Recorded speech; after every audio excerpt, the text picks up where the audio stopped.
This is a sad video for me to make today. Uh, we lost a icon. We lost one of the, I would say, fathers of making the album into a complete piece of art. Uh, Musical genius. All these words that come up when describing Brian Wilson. Brian Wilson of the Beach Boys, the creative genius of the guys, the beautiful high falsetto voice that you hear on all those early Beach Boys records. Um, Composer, writer, um, just so many different things, and so many things that could be said about this guy that have already been said that won't mean anything coming from me. But I thought that I would just share uh, a few words for Brian and for his family and for everything that he means to me. So, many of you know that the Beach Boys are a staple in my music collection. They are, um, I would say, after just a couple of other artists, the Beach Boys, specifically Brian, are at the top of my favorite artists of all time. Um, you don't have many people out there that influence the Beatles, and Brian Wilson was one of those people. Uh, Brian Wilson heard the album Rubber Soul, the American version of Rubber Soul, looked at it as uh, a new way forward for the record industry, and with hearing that record, started putting together the pieces that would end up becoming Pet Sounds, Brian's magnum opus, um, the album that really cemented him as a genius at just 23, 24 years old. Um, Pet Sounds to me is the greatest album of all time. It has been my favorite album of all time now for probably going up on 8 or 9 years. I've said it multiple times on my channel. Pet Sounds means more to me than most music out there. Here's my copy of Pet Sounds. I listened to this album, and I've talked about this before on other videos. This was on an album that I connected with after the first 4 listens, 5 listens. Um, it was one of those albums that it took me until a specific point, it clicked, and I haven't been able to look back. And after realizing what this album meant to me, I then was able to see the impact that it had to others. I was able to see it in other music. I was able to hear other artists talk about it. And that's when I became just obsessed with learning about Brian Wilson, specifically Brian Wilson from like 1965 to 67. Brian was it was a complicated guy. He very very much a soft spoken guy, very much a humble guy. He never really acknowledged his genius, in the sense that he always just said he liked making records. And all you have to do is watch documentaries, watch the Wrecking Crew documentary, watch the movie Love and Mercy, the biopic that came out about Brian, read his autobiography called I Am Brian Wilson, uh, and you'll see just how his brain, just a little bit of how his brain works, and how the creative process would go for him. I was fortunate to see Brian Wilson one time in 2016. I was there with my immediate family, my parents, and both of my sisters, uh, at an outdoor amphitheater. And it was the Pet Sounds tour. They were playing, Brian's solo band was playing Pet Sounds in its entirety, as well as other hits. Uh, and that band, I also was able to see Al Jardine, original Beach Boy, as well as Blondie Chaplin, a later day Beach Boy member, as well as the Brian Wilson band. And it was just an unforgettable experience, hearing those songs live, being right up front, really, to being able to see Al and for him to wave and see Brian sitting there very stoically at his piano. And those that saw Brian in the last 20 years know that he was not a performer. He was not somebody that was going to get the audience really participating, not on a regular basis anyway. He would often just be sitting very still at his piano, most of the time not playing piano, just needing something to be behind because performing was never anything that he enjoyed.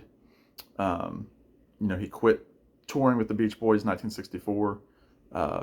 Took years for him to get back on stage. There was a big campaign in the 70s, the Brian's Back campaign during the 15 Big Ones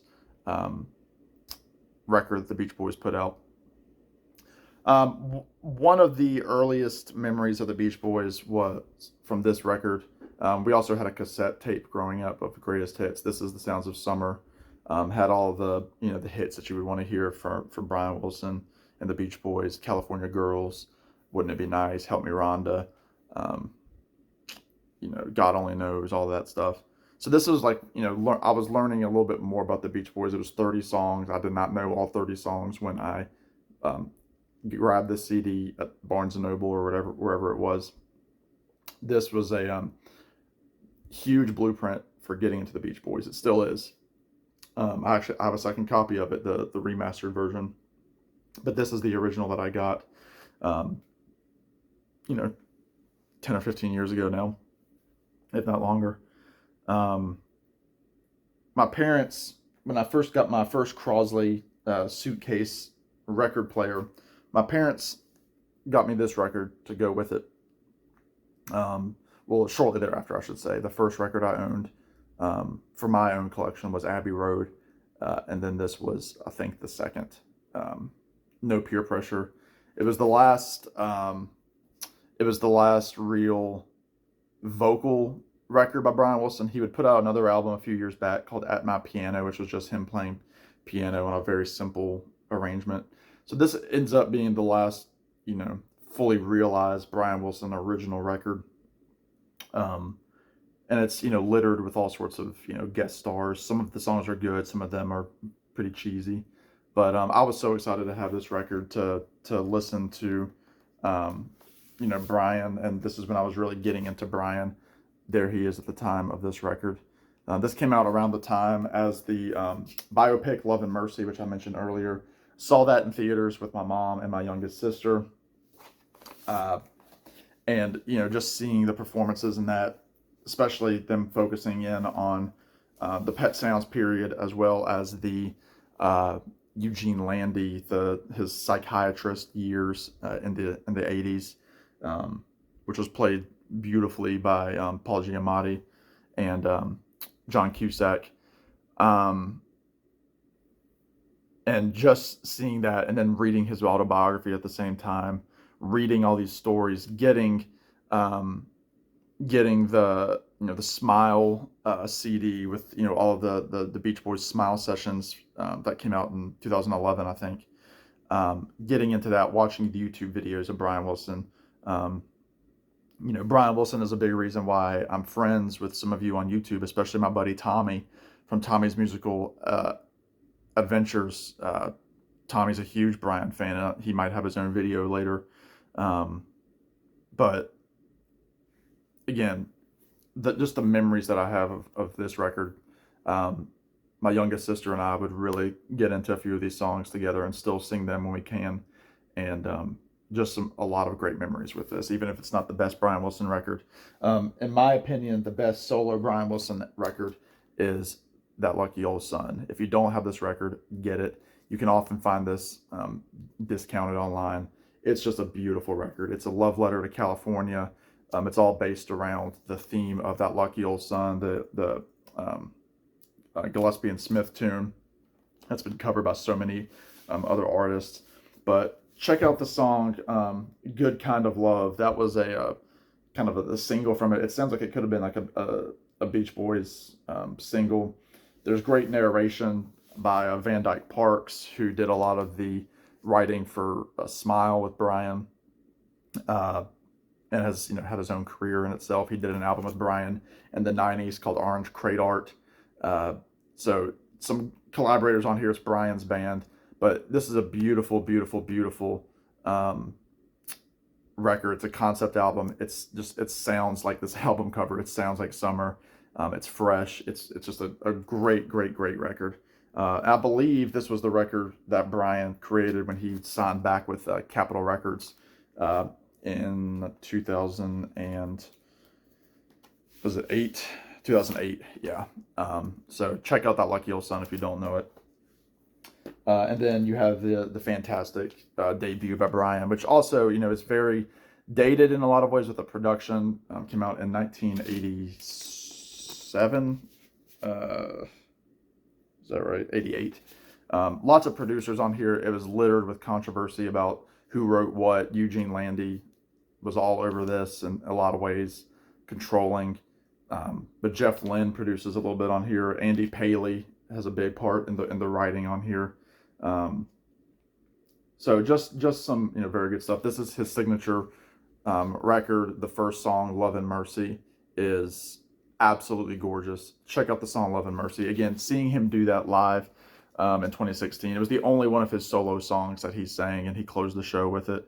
And it was just very simple, just piano and his voice, and then his band doing the harmonies. It was just fantastic. Again, Brian being gone, all of the artists that he has influenced that I love. I mean, he's influenced everybody from, Elton John, Crosby, Stills and Nash, Tom Petty, Bob Dylan, again, the Beatles, McCartney. Everybody writes about Brian Wilson. I don't know if there's anybody in the industry that doesn't at least acknowledge that Brian had this huge impact on popular music. I mean, those Beach Boys songs are just ingrained, and they'll always be ingrained. Good Vibrations, California Girls, Wouldn't It Be Nice? They're all just a fabric of the society that we currently live in, and they're not going anywhere. And it's a sad day. I guess one other thing, when I saw Brian, I picked up this mug. You can see Pet Sounds 50th, and the insider knowledge is that this mug is what I often have up on my table here that's holding my phone up. So I put something else back there and put the Brian mug over here, but that's usually what's holding my phone up in these videos. So Brian's always really kind of a part of all of my videos. It's a very sad day. Another thing that I'll recommend, especially when I was getting into Brian, this came out in 2012. This ended up being the last Beach Boys album. That's Why God Made the Radio. It included the 3 original guys that were still alive, Mike Love, Al Jardine, and Brian, and then almost original Beach Boy David Marks, who was on those first few records, and then Bruce Johnston, who joined in 1965. But listen to the second half of this album, if anything else. Specifically the song Summer's Gone. Just a beautiful swan song for Brian, for the Beach Boys. It's one of the greatest things he's ever written. And it came out in 2012, and a lot of people probably don't know about it. But I highly recommend that record. I guess, in closing, I'll say my part and just say, Brian, you are the creator of my favorite record in Pet Sounds. You are somebody that I will always be fascinated with. You're somebody whose music brings me joy. You're somebody whose music brings so many people joy.